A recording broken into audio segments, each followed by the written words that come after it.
জিরে ফোড়ন দিয়ে দিলাম। জিরে কটা একটু পোড়া পোড়া হয়ে গেছে। এবার দেখো আমি একটু কচু দিয়ে আর ঝিঙে দিয়ে কেটে রেখেছি, এর ভেতরে দিয়ে দেবো। দিয়ে একটু ভালো করে সুন্দর করে আমি একটু কষিয়ে নেবো।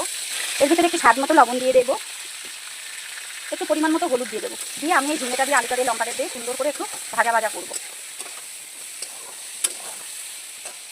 ঝিঙে আলুটা আমার একটু সুন্দর করে ভাজা হয়ে গেছে। দেখো আমি একটু জিরে বেটে রেখেছি, এর মধ্যে একটু জিরে বাটা দিয়ে দেবো। একটু কাঁচা লঙ্কা একটু বেটে রেখেছি, কাঁচা লঙ্কা দিয়ে দেবো। দিয়ে আবার একটু সুন্দর করে কষিয়ে নেব।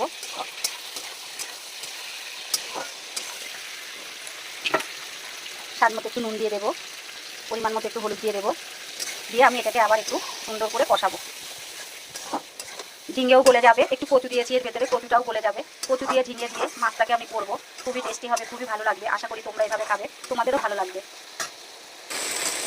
দেখো আমার কষাটা হয়ে গেছে। বাড়িতে একটা শোলা কচু এনেছিল, সেই শোলা কচুর গোড়ায় একটু কচু ছিল, আমি সেই কচুটাকে এই মাছে দিয়েছি। খুবই টেস্ট লাগবে, খুবই ভালো লাগবে খেতে। কষাটা হয়ে গেছে, এবার একটু হালকা জল দেবো। যার যেরকম ঝোল লাগবে সে সেরকম পরিমাণের ঝোল দেবে। এটাতে ঝোল বেশিও রাখা যায়, কমও রাখা যায়, সেটা তোমাদের ব্যাপার, তোমরা যেরকম ঝোল খাবে। আমি একটু সামান্য জল দেবো, একটু মাখা মাখা ঝোল করবো, একটু টেস্ট লাগবে। জলটা একটু গরম হয়ে গেছে, হালকা হালকা গরম হয়েছে। এবার আমি এর ভেতরে মাছটা ভেজে রেখেছিলাম, মাছটাকে দিয়ে দিলাম।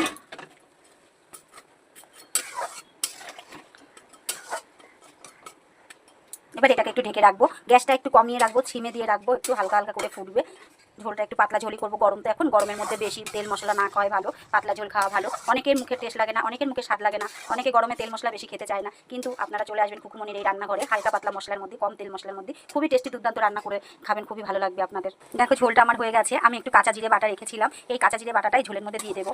এইভাবে তোমরা রান্না করে দেবে, আশা করি তোমাদেরও ভালো লাগবে। হ্যালো বন্ধুরা, আমি খুকুমনি, আজ চলে এসেছি খুকুমনির রান্নাঘরে তোমাদের জন্য একটা দুর্দান্ত মাছের রেসিপি নিয়ে। আশা করি তোমাদের ভালো লাগবে। ভালো লাগলে তোমরা লাইক করবে, কমেন্ট করবে। আমার মাছের ঝোলটা হয়ে গেছে, আমি নামিয়ে নেবো। হ্যালো, সাবস্ক্রাইব করতে ভুলো না। Thank you.